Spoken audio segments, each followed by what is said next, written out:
What is up, guys? Austin Page here, and this is it. Not sure really what I'm going to do with this just quite yet, and I think that's okay. Don't even have a name for it, which, by the way, if you happen to see this and I haven't posted a name about it just yet, drop one in the comments below. Let me know what you think I should call it. I have a few in mind, but I'm going to play around with it, see what manifests, see what I'm feeling after maybe listening back to this first episode, and going from there. Anyways, this is not sponsored by this can, but I do enjoy a cold one. You know, lately I've been banging out the white and greens because those are definitely the top dogs. But I don't know, orange is good. Orange is good. I can't go wrong with that. Orange or grape or purple, whatever, purple drink. But I posted about this that I was setting it up on the Gymflo page, Instagram, and my personal page on Instagram, and I threw out a questions box saying, hey, if you had any ideas or suggestions of what you'd like to see from me and or Jake, if I can get Jake's punk ass on this thing, because I have a second mic out of view over there that I can set up and get rocking and rolling and have guests on here. So if you have any people that you'd like to see on here, maybe a Q&A and or just sitting back shooting the shit about anything in particular, let me know. Drop them in the comments below. And by the way, I know I've already dropped a few bombs. If you don't like cussing, probably won't like the show at all because my English and vocabulary is very, very about that big. And it's filled with about that much of curse words. That's just how I talk. I'm trash. Anyways, get into a topic because I can rant on for days, I'm sure. And that will definitely help if I can get somebody on here to sort of wrangle me in. But when I asked that question on my Instagram, I got a lot of vague and broad questions, which are good. Gives me some ideas to sort of branch off from those. But I did get a few questions about a post that I made about a week ago. You may or may not have seen it. I was like all jacked up, had like a hole in my guts. Literally. Like a bomb went off. A bomb. And I was going to maybe go over like a little backstory about that. And also, going to just throw this out there. I don't know what the hell I'm doing. So I have a timer going. You might see me look over at the computer every now and then because my phone only records for 10 minutes at a time.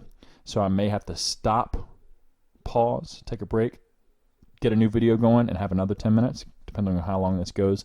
We already got less than 7 minutes left. So it's looking like we're going to have to do that today.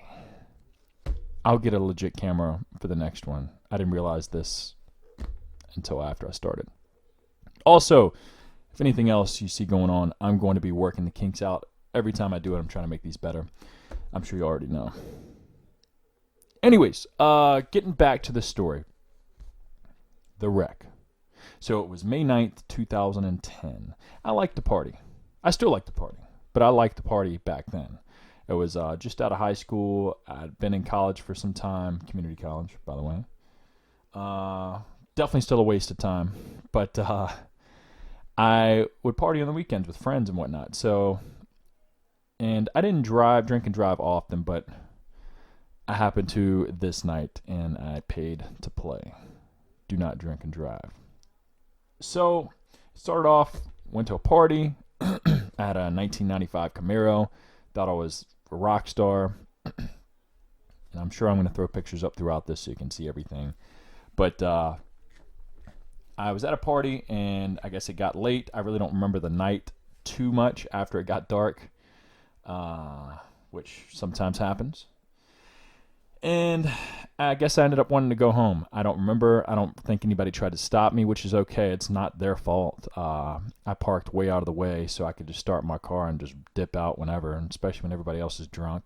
Nobody knows what's going on when you're 20 years old. So I guess I wanted to go home, hopped in my car, and only lived maybe 3 miles from the joint. But I made it about a mile away from home and didn't quite make it all the way there.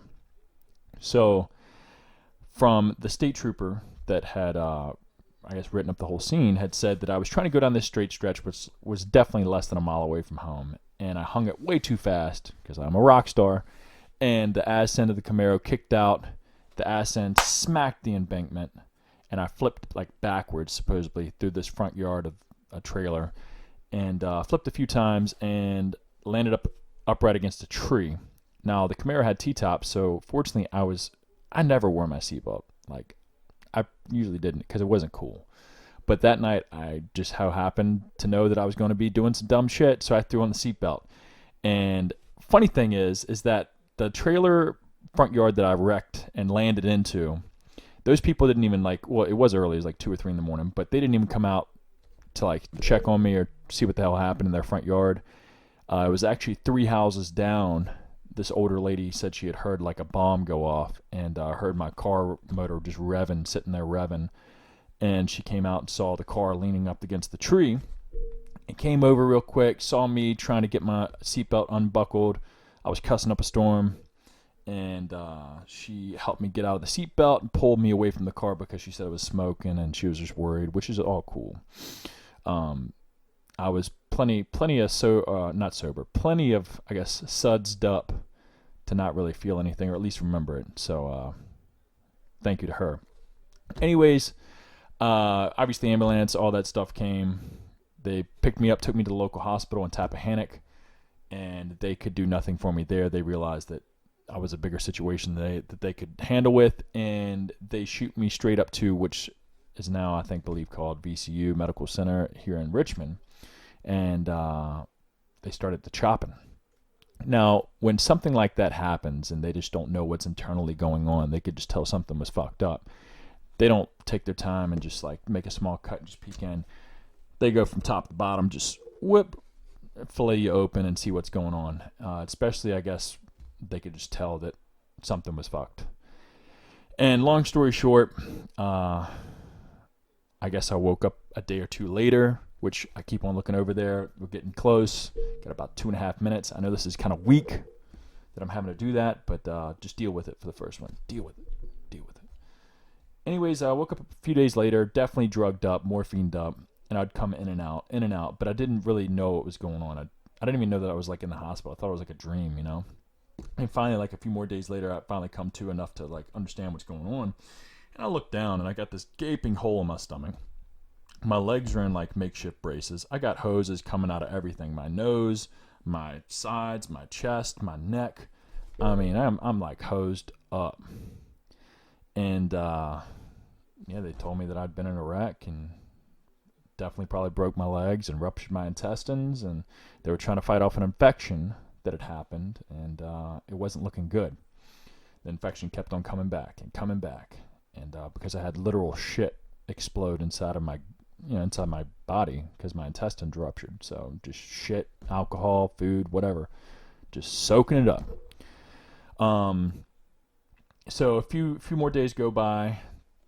The infection does subside, which was definitely like a weird point because I remember my mom and like everybody in the family were like, "Yo, are you gonna like?" Because my blood was all jacked up from it, and they were unsure if I was gonna like be able to recover from that.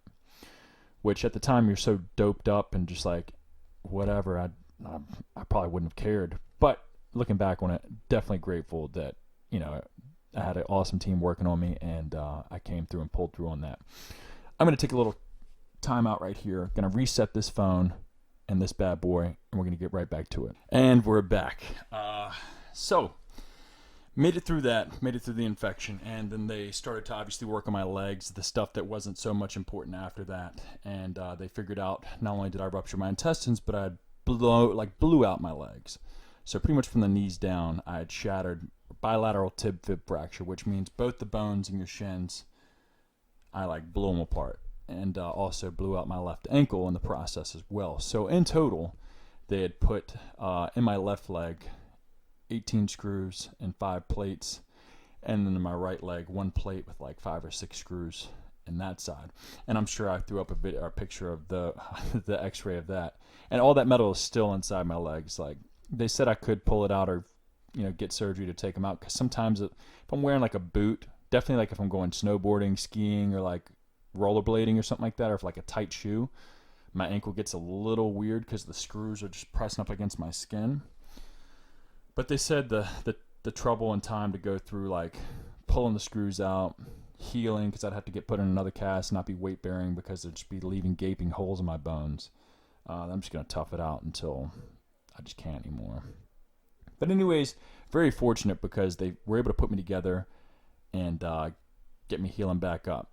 I spent about 4 to 5 weeks at VCU, and then they transported me, once I stabilized, to a rehab center to where I lived for about 2 months. And this rehab center was also a old folks home as well. So I was the youngest there by far. I think the next youngest person was like 50 years old. So definitely an uncomfortable place to live in for 2 months. But, I had my own room. They were very nice to me, gave me my own room, had a TV, had my little wheelchair so I can get up and down the halls and whatnot. So they were very nice and took care of me very well where I went to.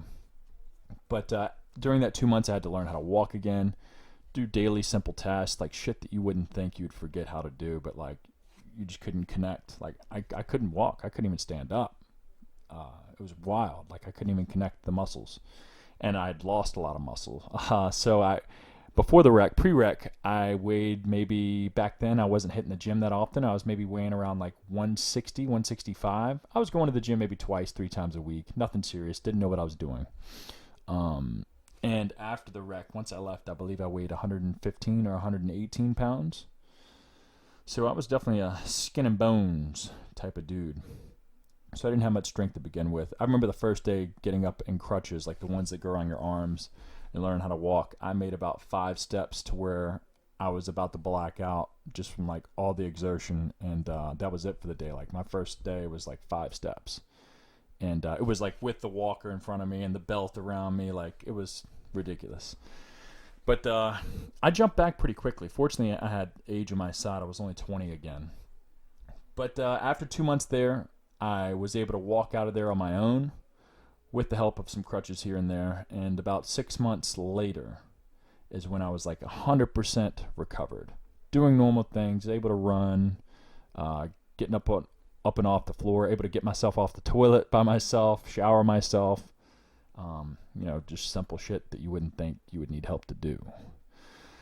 But I guess the whole moral of this episode of this story is that don't drink and drive. Don't be stupid. Don't be like me.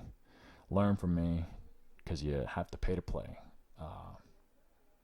And obviously to give maybe hopefully a little perspective to, whatever you may be going through in your life, or whatever life may be throwing at you, just know that you can throw back even harder, as long as you're being smart about it.